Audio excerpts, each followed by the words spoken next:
Hola, ¿qué tal? ¿Cómo estás? Muy buenas tardes. Yo soy Henry Main y nuevamente transmito en vivo para ti desde nuestras páginas de Luz en Movimiento de Unidad. Y en esta ocasión con el motivo de platicar contigo acerca de un libro más y de un tema más y de una situación en el mundo de conocimiento también importante, trascendente y una más también. En esta ocasión quiero platicar contigo acerca de lo que se conoce como el Evangelio de Judas. El Evangelio de Judas es un texto muy interesante. Tiene su historia.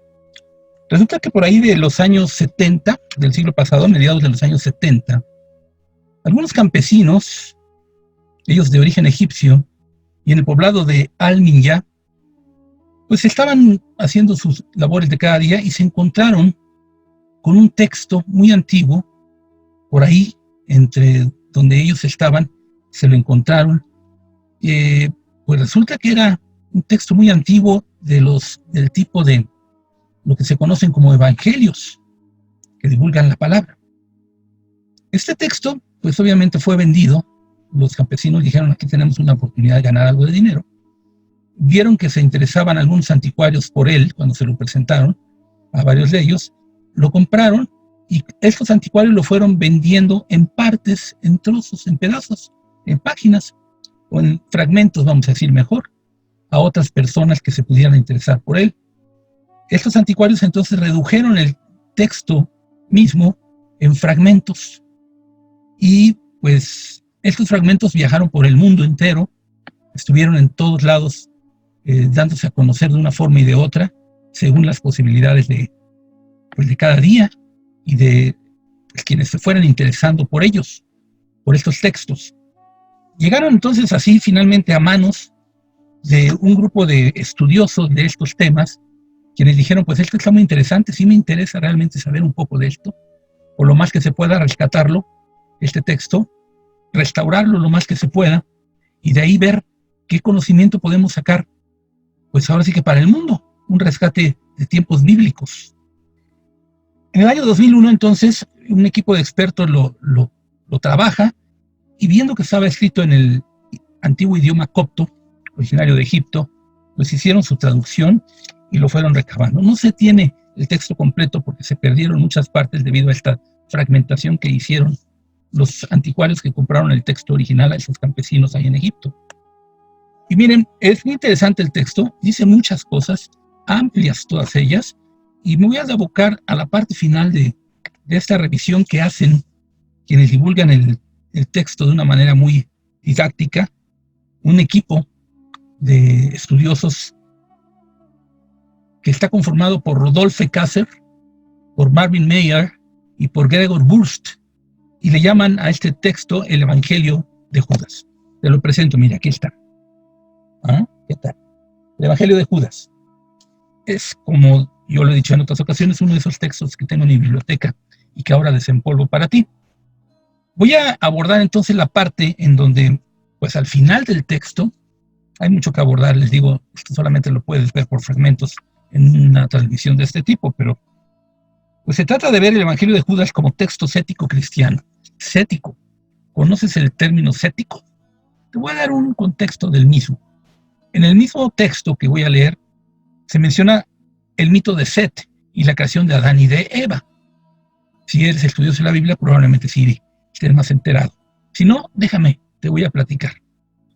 El personaje de Set, como el tercer hijo de Adán y de Eva, es importante en el Evangelio de Judas, se dice aquí.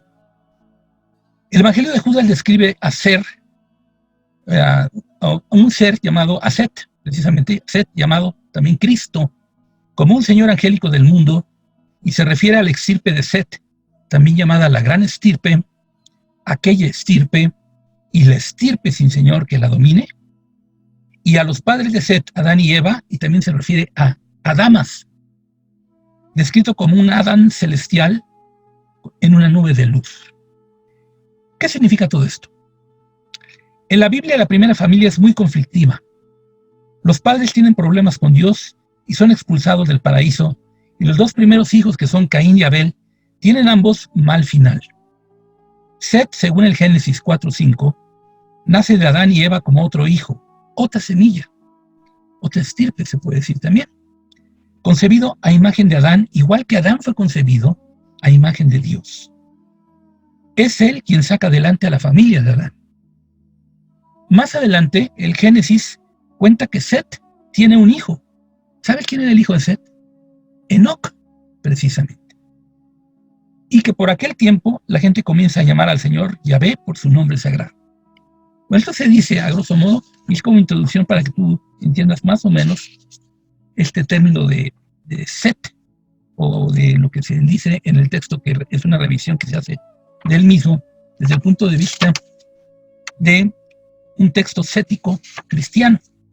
Ya voy más en materia, fíjate lo que dice, es muy interesante.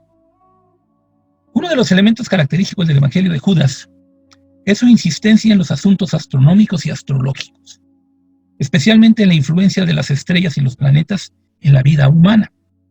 Y esa insistencia también parece estar basada en temas platónicos. Esto me llama la atención porque nosotros en Lemdu, platicando con los hermanos estelares, nos han hecho mención también a las alineaciones de los planetas y demás. La astrología desde hace siglos es una rama del conocimiento humano, algunos dirían incluso una ciencia, en el mejor de los sentidos, entendido como ciencia de conocimiento, incluso así con un término que implica conocimiento, ¿verdad? Aunque no tanto el método científico. Y bueno, me llama la atención, eso es lo primero. En el texto se dice también, otros textos céticos comentan también la manera en que las potencias celestiales gobiernan a las personas. Pero el Evangelio de Judas dice que cada persona recibe un alma y tiene una estrella que la guía. En el Evangelio de Judas, Jesús dice a Judas que las personas tienen alma, pero solo las de la estirpe de Set tienen alma inmortal.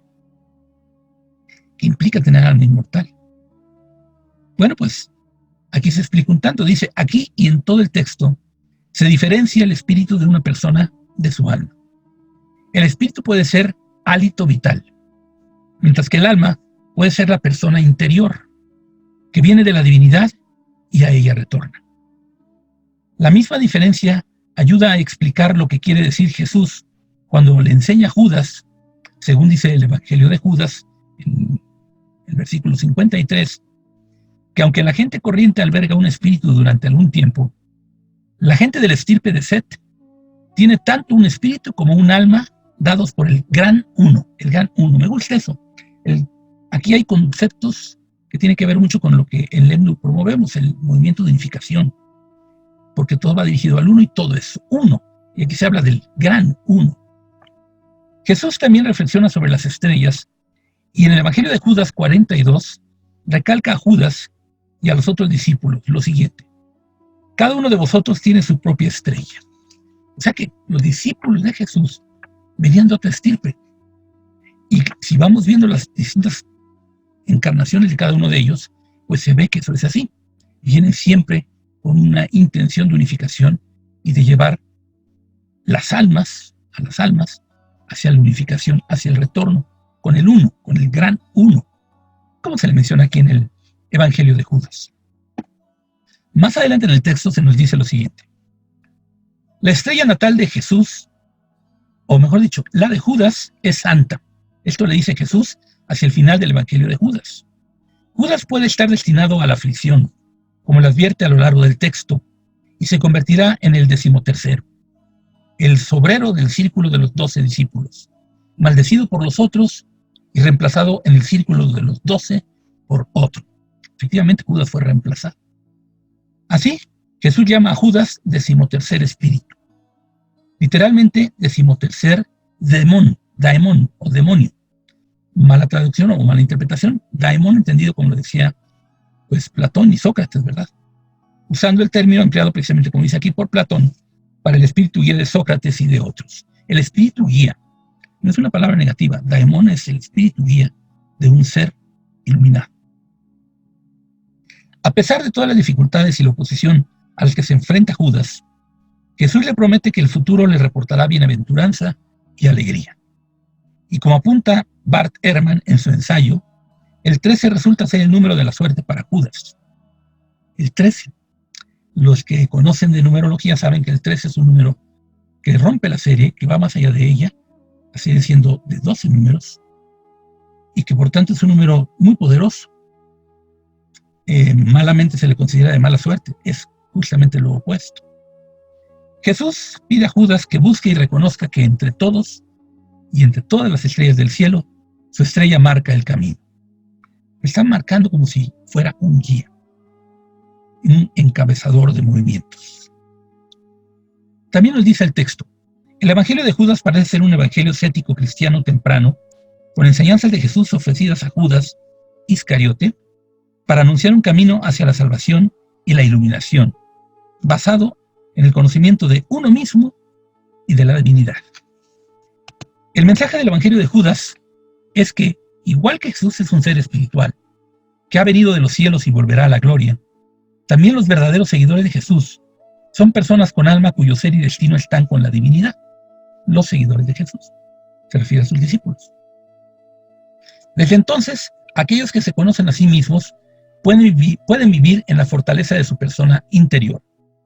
El humano perfecto mencionado por Jesús en sus comentarios a los discípulos. Esa persona interior es el humano perfecto. Al final de sus vidas mortales, las personas pertenecientes a la gran estirpe del Set, o de Set, mejor dicho, abandonarán todas las cosas de este mundo mortal para liberar la persona interior y el alma. Están destinados a regresar a la unificación. Todos lo estamos, pero así se plantea en el Evangelio de Judas, que ahora estoy comentando contigo. Dice más el texto. En el Evangelio de Judas, esta clase de sacrificio es lo que Jesús pide a su querido amigo y más lúcido discípulo. Pide a Judas que lo ayude a liberarse de su cuerpo mortal, entregándolo a las autoridades. También se sacrifican otros, le dice Jesús, pero lo que Judas hará será el mejor don de todos. Jesús dice a Judas: pero tú lo superarás a todos porque tú sacrificarás el cuerpo en el que vivo. Judas no podría ser menos por su amigo y compañero del alma y lo, entre comillas, traiciona. Esa es la buena nueva del Evangelio de Judas. Las enseñanzas del Evangelio son las de Jesús, el Salvador cristiano, y la historia narra la traición a Jesús. Pero las principales enseñanzas de Jesús sobre la cosmogonía y los secretos del universo, que están en el Evangelio de Judas, contienen muy poco que se pueda considerar como específicamente cristiano. Bueno, esto es importante. Si hay un Evangelio sobre Judas, pues los cristianos difícilmente lo considerarán dentro de los textos del canon. No forma parte, obviamente, del canon. Es un texto apócrifo en ese sentido. Por tanto, no es pues, del todo compatible con las ideas cristianas que se tienen.